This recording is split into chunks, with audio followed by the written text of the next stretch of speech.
Tout ce que tu dois comprendre si tu veux aujourd'hui réussir à perdre du gras, c'est comment fonctionne ton métabolisme.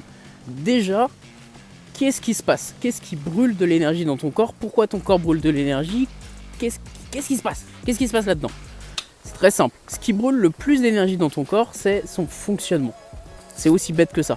Ton métabolisme basal, ce que tu fais quand tu es assis dans le canapé, en gros, quand tu bouges pas de la journée, parce que ton corps, même si tu bouges pas, tes organes, ils fonctionnent, ton sang, il circule, ta peau, elle se répare, ton cerveau, normalement, il fonctionne, et ça dépense de l'énergie.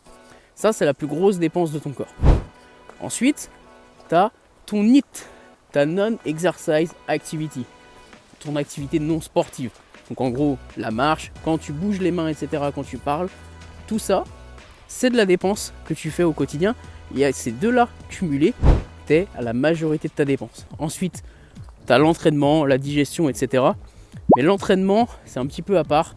Ça doit clairement pas être ta source d'énergie, de dépense prioritaire. Si tu mises tout sur le sport que tu fais pour dépenser de l'énergie, c'est clairement contre-productif parce que ton corps va s'habituer et c'est pas la meilleure des dépenses, mais on en reparlera dans une autre vidéo.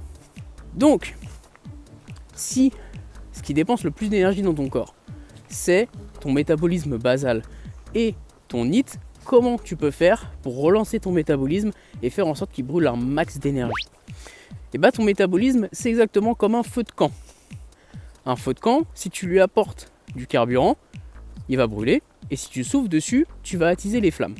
Par contre, si tu apportes trop de carburant ou pas assez, ça marche pas.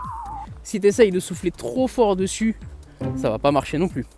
Et bah ton métabolisme, c'est exactement pareil. La nourriture, c'est le carburant que tu apportes. Si tu n'apportes pas assez de carburant à ton feu, il va s'éteindre. Donc la stratégie de manger moins, ça marche pas. Et donc, au final, si tu souffles trop sur ton feu de camp, tu vas l'éteindre. Si tu souffles pas assez, tu vas l'éteindre. En tout cas, tu vas pas pouvoir l'accélérer. Ton métabolisme, si tu veux le relancer, tu l'as compris, tu dois manger plus pour lui apporter assez de carburant pour brûler un maximum d'énergie, et tu dois bouger suffisamment pour attiser les flammes avec de la basse intensité, en soufflant doucement dessus et pas en essayant de faire du cardio hyper haute intensité tous les jours, parce que ça marchera pas. C'est aussi simple que ça. Si tu as compris ça, tu as compris comment fonctionne ton métabolisme, et donc tu peux utiliser tous les outils à ta disposition pour perdre du gras facilement et rapidement sans te prendre la tête.